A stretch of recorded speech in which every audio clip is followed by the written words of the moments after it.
الحمد لله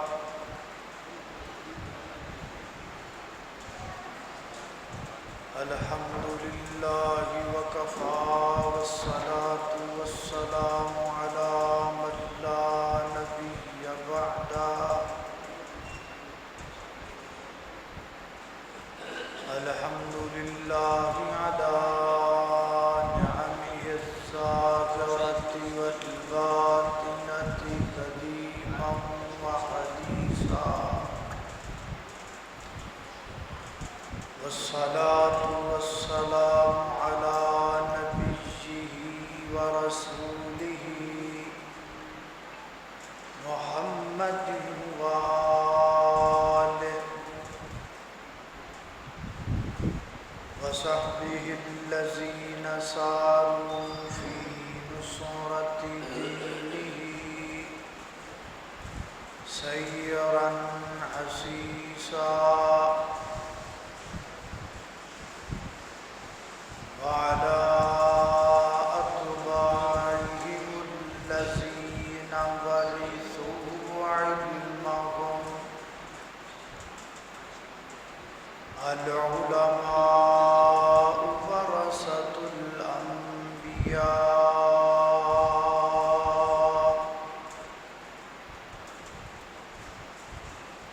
أما بعد فأعوذ بالله من الشيطان الرجيم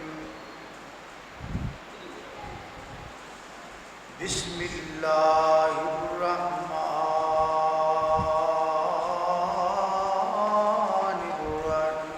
الرحيم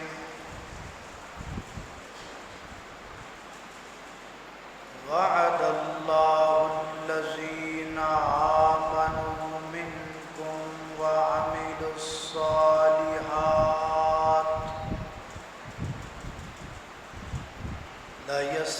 ليستخلفنهم في الأرض كما استخلف الذين من قبلهم وليمكنن لهم دينهم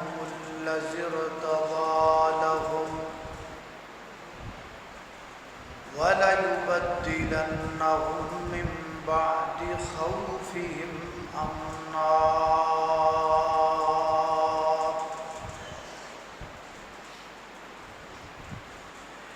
اسلام کی عظمت کے مینارے ہیں صحابہ اسلام ہے دریا تو کنارے ہیں صحابہ اور گر چاند ہیں آقا تو ستارے ہیں صحابہ واللہ ہمیں جان سے پیارے ہیں صحابہ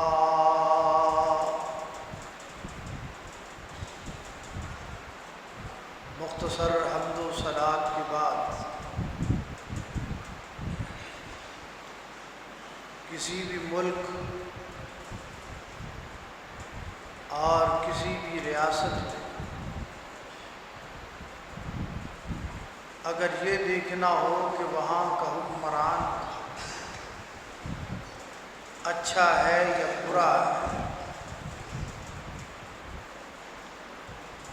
تو 5 خوبیوں کو دیکھنا چاہیے جس حکمران میں اور جس لیڈر میں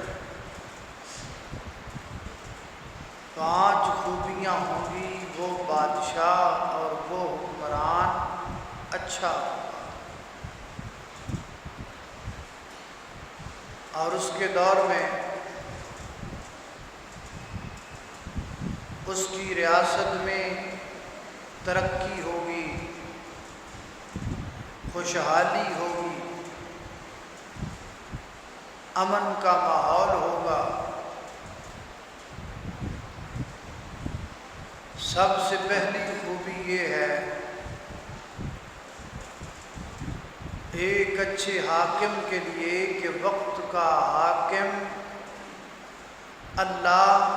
اور اللہ کے رسول کے دین کی حفاظت کرنے والا ہو۔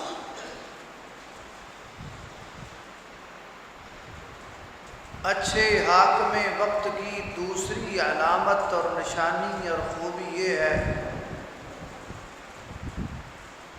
کہ وہ اپنی ریاست کے تمام تر فیصلے عدل و انصاف کے ساتھ کرنے والا ہو، اور اچھے حاکم کی تیسری خوبی یہ ہے کہ وہ اپنے دور میں زکوٰۃ کا نصاب اور نظام قائم کرے اور بیت المال قائم کرے۔ اچھے حاکم کی پانچویں خوبی یہ ہے کہ وہ اپنی ریاست میں موجود ذمیوں کے حقوق اچھی طرح ادا کرے، اور پانچویں خوبی یہ ہے کہ وہ خود باعمل ہو، شریعت کا پابند ہو، اللہ سے ڈرنے والا ہو۔ جس دور کے حاکم میں یہ پانچ خوبیاں ہوں گی، جس ملک کے حاکم میں یہ پانچ خوبیاں ہوں گی، اس ملک کو پانچ فائدے بھی ہوں گے۔ پہلا فائدہ، اگر حاکم وقت اللہ اور اللہ کے رسول کے دین کی حفاظت کرنے والا ہوگا تو اس کے ملک میں کوئی اللہ، اللہ کے رسول اور قرآن کی بے ادبی اور گستاخی کرنے کی جرت نہیں کرے گا۔ جس دور کا حاکم انصاف کرے گا وہاں کوئی بھی بڑا آدمی، امیر آدمی کسی غریب پر ظلم کرنے کا سوچے گا بھی نہیں۔ جس دور کا حاکم زکوٰۃ کا نصاب قائم کرے گا اور بیت المال کا اہتمام کرے گا وہاں چوری ختم ہوگی، ڈکیتی ختم ہوگی، اور وہاں غربت کا بھی خاتمہ ہوگا۔ جس دور کا حاکم اور جس ریاست کا حکمران اپنی ریاست کے ذمیوں کا خیال کرے گا، غیر مسلموں کا خیال کرے گا،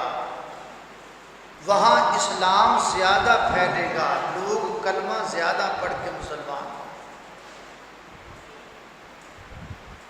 اور جس دور کا، جس ریاست کا حکمران اللہ کے دین کا پابند ہوگا، خود باعمل ہوگا، اللہ سے ڈرنے والا ہوگا،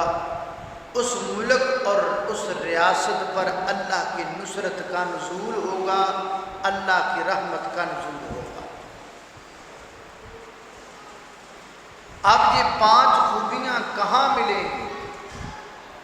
کس دور میں ملیں گی؟ کن حاکموں میں ملیں گی؟ کس حکمران میں ملیں گی؟ اگر ہم اسلام کی تاریخ کا مطالعہ کریں تو یہ ہمیں 5 ادوار میں نظر آئیں۔ 5 دور ایسے ہیں کہ جن میں آپ کو یہ خوبیاں نظر آئیں۔ 5 ادوار کے حاکموں میں آپ کو یہ ملیں گی خوبیاں، اور پہلا دور ہے محمد الرسول اللہ صلی اللہ علیہ وسلم، اور اس کے بعد حضرت ابوبکر صدیق رضی اللہ تعالیٰ عنہ کا دور، فاروق اعظم رضی اللہ تعالیٰ عنہ کا دور، عثمان غنی رضی اللہ تعالیٰ عنہ کا دور، حضرت علی المرتضیٰ رضی اللہ تعالیٰ عنہ کا دور،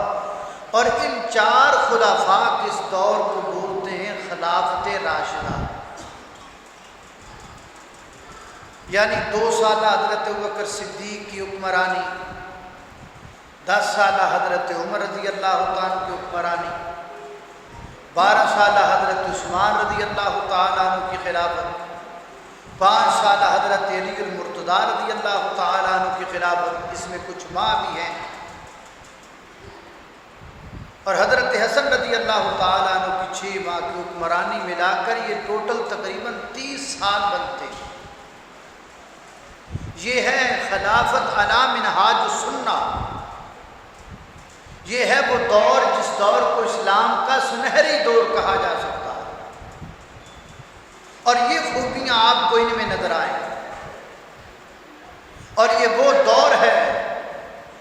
کہ جس دور کی اللہ کے پیغمبر نے اپنی زبان سے بھی پیشین گوئی فرمائی،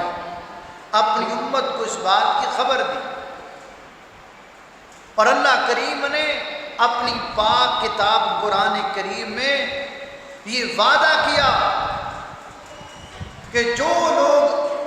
شریعت کے عین اصولوں کے مطابق اللہ کی زمین پر چلیں گے ہم انہیں دنیا کا حاکم بنائیں۔ تو آئیے اللہ کے قرآن سے ابتدا کرتے ہیں اور غور کرتے ہیں خلافت راشدہ کے سنہری دور پر، اور سیکھتے ہیں اس دور سے اللہ کریم مجھے اور آپ کو صحابہ کرام رضوان اللہ علیہم اجمعین کے نقش قدم پر چلنے کی توفیق عطا فرمائے۔ فرمایا وعد اللہ الذین آمنوا منکم وعملوا الصالحات لَيَسْتَخْلِفَنَّهُمْ فِي الْأَرْضِ كَمَا اسْتَخْلَفَ الَّذِينَ مِنْ قَبْلِهِمْ وَلَيُمَكِّنَنَّ لَهُمْ دِينَهُمُ الَّذِي ارْتَضَىٰ لَهُمْ وَلَيُبَدِّلَنَّهُمْ مِنْ بَعْدِ خَوْفِهِمْ أَمْنًا۔ فرمایا کائنات کے لوگوں وعد اللہ الذین آمنوا، اللہ کریم نے وعدہ کر لیا ہے ان لوگوں کے ساتھ جو ایمان لائے، وعملوا الصالحات اور نیک عمل کیے، لَيَسْتَخْلِفَنَّهُمْ فِي الْأَرْضِ كَمَا اسْتَخْلَفَ الَّذِينَ مِنْ قَبْلِهِمْ، ہم انہیں دنیا کی خلافت عطا کریں گے، من وہن مسترا جس سے ان سے پہلے امامداروں کو دنیا میں خلافت عطا کی، وَلَيُمَكِّنَنَّ لَهُمْ دِينَهُمُ الَّذِي ارْتَضَىٰ لَهُمْ، اور ہم دنیا میں ان کو متمکن کریں گے، مضبوط کریں گے ان کو دنیا میں ان کے دین کے ساتھ، وَلَيُبَدِّلَنَّهُمْ مِنْ بَعْدِ خَوْفِهِمْ أَمْنًا، اور میں رب کا وعدہ ہے کہ میں ان لوگوں کے خوف کو امن میں تبدیل کر دوں گا۔ امن کا دور ہوگا وہ دور جس دور کا حاکم امامدار ہوگا، امن کا دور ہوگا وہ دور جس دور کا حاکم شریعت کا پابند ہوگا، امن کا دور ہوگا وہ دور جس دور کا حاکم اللہ سے ڈرنے والا ہوگا۔ نبی کریم علیہ السلام نے فرمایا خیر القرون قرنی ثم الذین یلونہم ثم الذین یلونہم، فرمایا بہترین زمانہ میرا زمانہ، بہترین دور میرا دور، بہترین زمانہ میرا زمانہ، ثم الذین یلونہم، پھر میرے صحابہ کا زمانہ، پھر خلافت راشدہ کا دور، پھر صدیق کی صداقت کا دور، پھر فاروق کی عدالت کا دور، پھر عثمان کے حیا کا دور، پھر سیدنا حضرت علی المرتضیٰ کی شجاعت کا دور۔ اللہ اللہ ایک دوسرے مقام پہ نبی کریم علیہ السلام کا ارشاد ہے، اللہ کے محبوب پیغمبر نے فرمایا میں پانی نکال رہا ہوں، کنویں سے پانی نکال رہا ہوں، میرے بعد یہ پانی صدیق نے نکالا، کنویں سے پانی نکال کر زمین کو سیراب کیا۔ ابھی کچھ کمی باقی تھی کہ حضرت عمر آ گئے، پھر عمر نے کھینچ کر وہاں سے ڈول پانی نکالا اور زمین کو سیراب کر دیا۔ شارحین حدیث فرماتے ہیں اس سے مراد خلافت راشدہ کا دور ہے، اس سے مراد اللہ کے پیغمبر نے جناب صدیق کی خلافت کو لیا، اس سے مراد جناب فاروق اعظم رضی اللہ تعالیٰ عنہ کا عظیم الشان دور۔ اللہ اب یہ 5 خوبیاں جو میں نے ذکر کی ہیں، اب ذرا دیکھیں ان کی حکمرانی میں آپ کو نظر آئیں گی۔ سیدنا حضرت ابوبکر صدیق رضی اللہ تعالیٰ حاکم وقت بنے، وقت کے امیر المومنین بنے۔ اللہ 10 ہجری کو 12 ربیع الاول کو اللہ کے پیغمبر اس دنیا سے تشریف لے گئے۔ منگل کے دن جناب صدیق اکبر رضی اللہ تعالیٰ مسند خلافت پر آئے، خلیفۃ المسلمین بنے، امیر المومنین بنے، اور حضرت صدیق اکبر نے پہلا خطبہ ارشاد فرمایا، پہلا خطبہ حضرت ابوبکر صدیق کا۔ آپ نے فرمایا لوگو اگر میں کام صحیح کروں تو میری مدد کرنا، اگر میں کام درست کروں تو میری مدد کرنا، اللہ سے میرے لیے دعا کرنا، اور اگر میں کام غلط کروں تو پھر خاموش رہنا۔ میں حاکم ہوں، جو چاہے کروں، بڑا ہوں، جو چاہے کروں، میری اپنی مرضی ہے، میں جس طرح چاہوں کروں، جس کی لاٹھی اس کی بھینس۔ یہ کہا، یہ نہیں کہا۔ فرمایا اگر میں غلط کروں تو مجھے روکو، مجھے ٹوکو، میری اصلاح کرو۔ میں وقت کا حاکم ضرور ہوں، میں خلیفۃ المسلمین ضرور ہوں، میں امیر المومنین ضرور ہوں، لیکن ہوں میں بھی اللہ کے پیغمبر کا ایک غلام، میں اللہ کے نبی کا غلام پہلے ہوں، وقت کا امام بعد میں۔ فرمایا مجھ میں تمہیں کوئی غلطی نظر آئے، کوئی کمی نظر آئے، کوئی کوتاہی نظر آئے، تمہیں نظر آئے کہ صدیق شریعت کے قانون سے ہٹ رہا ہے، تمہیں محسوس ہو ابو قحافہ کا بیٹا پیغمبر کی سنت کو چھوڑ رہا ہے، بھول جانا کہ میں وقت کا بادشاہ ہوں، بھول جانا کہ میں وقت کا خلیفہ ہوں، مجھے روکنا، مجھے منع کرنا۔ سیدنا حضرت ابوبکر صدیق رضی اللہ تعالیٰ حاکم وقت بنے تو آپ کو خبر ملی کہ ایک عورت نے یہ نظر مانی ہے۔ کیا نظر؟ کہ وہ اللہ کے گھر کا طواف کرے گی، حج کرے گی، اور وہ کچھ نہیں بولے گی، زبان اپنی بند رکھے گی، یہ اس نے نظر مانی۔ سیدنا حضرت ابوبکر صدیق رضی اللہ تعالیٰ عنہ کو پتہ چلا